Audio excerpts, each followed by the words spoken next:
Dalam nama Bapa, dalam nama Putra, dan dalam Roh Kudus. Amin, amin, amin. Tuhan yang baik, ajarilah kami untuk membedakan yang baik dan buruk, dan berilah kami semangat untuk melakukan yang baik terhadap semua ciptaan-Mu di dunia ini. Amin.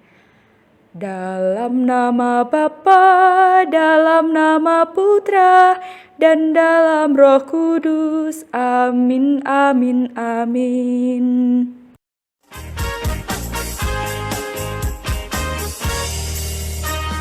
Mata Tuhan melihat apa yang kita perbuat, apa yang baik, yes, apa yang jahat, no. Oleh sebab itulah jangan berbuat jahat. Ingat, Tuhan melihat.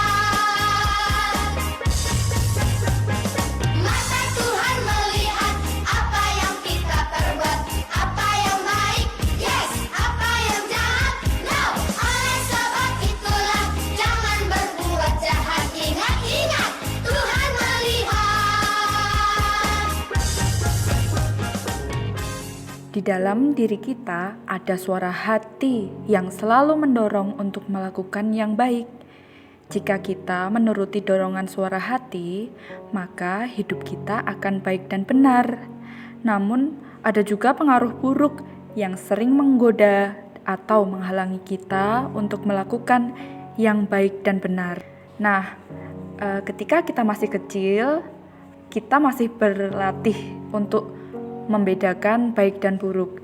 Tapi di sekitar kita ada orang tua dan guru yang berusaha untuk mendidik dan membantu kita supaya hidup dengan baik dan benar.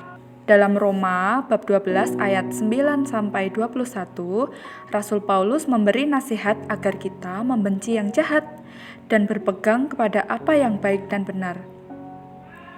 Maksudnya, Rasul Paulus menasihati kita untuk mengalahkan kejahatan dengan berbuat baik, bukan membenci orang yang berbuat jahat. Sebab sesungguhnya Tuhan telah memberi kita kemampuan untuk melakukan yang baik dan menolak yang jahat atau buruk. Tuhan sudah menanamkan kemampuan itu di dalam hati kita loh. Semoga kita selalu taat pada perintah suara hati ya, untuk selalu memilih melakukan yang baik dan benar. Nah, perilaku baik dan benar ini tidak hanya kepada sesama manusia kita, tetapi juga lingkungan kita. Ada alam, ada hewan-hewan, banyak yang hidup di sekitar kita. Nah, untuk sederhananya, kita tidak melakukan hal yang menyakiti hewan, misalnya hewan peliharaan kita, entah itu kucing, anjing, burung. Hewan diciptakan Tuhan untuk kita manusia. Ingat kan dulu Nabi Adam dan Hawa diperintahkan oleh Tuhan untuk memanfaatkan apa saja yang ada di bumi. Namun Tuhan juga memerintahkan supaya tidak lupa untuk melestarikan. Hewan ini dipelihara untuk memenuhi kebutuhan kita, entah itu sebagai hiburan, ada juga untuk dimakan, contohnya sapi, ayam, kambing.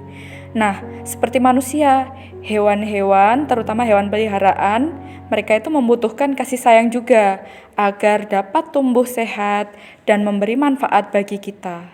Kalau disiksa, hewan juga akan merasa menderita loh, mereka juga merasakan sakit. Kemudian, contoh perilaku yang menunjukkan bahwa kita menyayangi alam kita, misalnya dengan menanam pepohonan di sekitar kita, menjaganya, merawatnya, toh kita juga yang akan menikmatinya.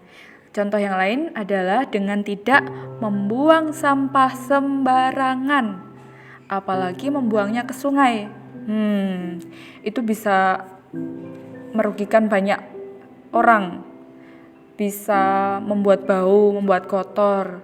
Nanti kalau menumpuk banyak juga menyebabkan banjir. Selain itu, air yang ada di sungai akan mengalir ke laut. Jadi nantinya bisa merugikan ikan dan hewan-hewan yang hidup di perairan laut gitu.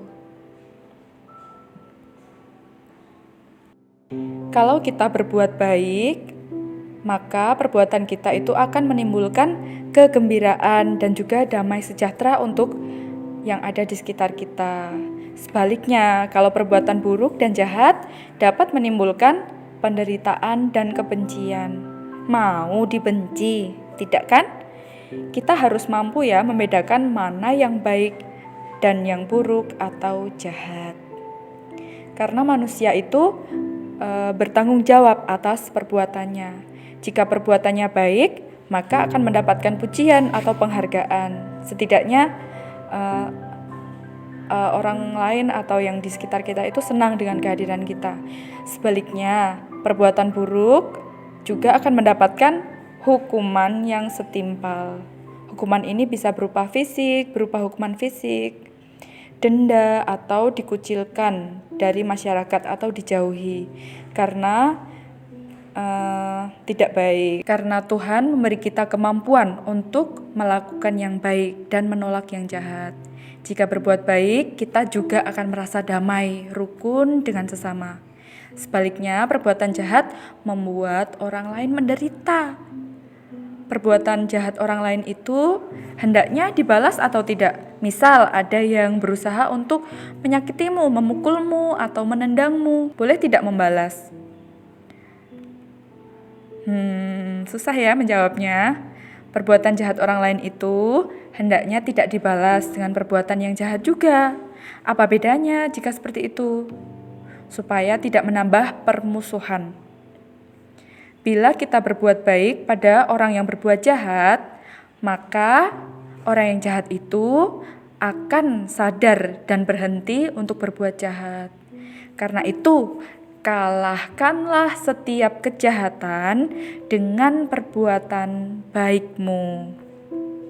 Apakah aku rela berbuat baik pada orang yang berbuat jahat kepadaku? Dalam nama Bapa dan Putra dan Roh Kudus. Amin.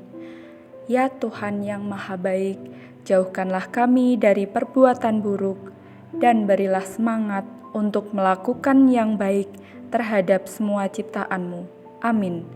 Dalam nama Bapa dan Putra dan Roh Kudus. Amin.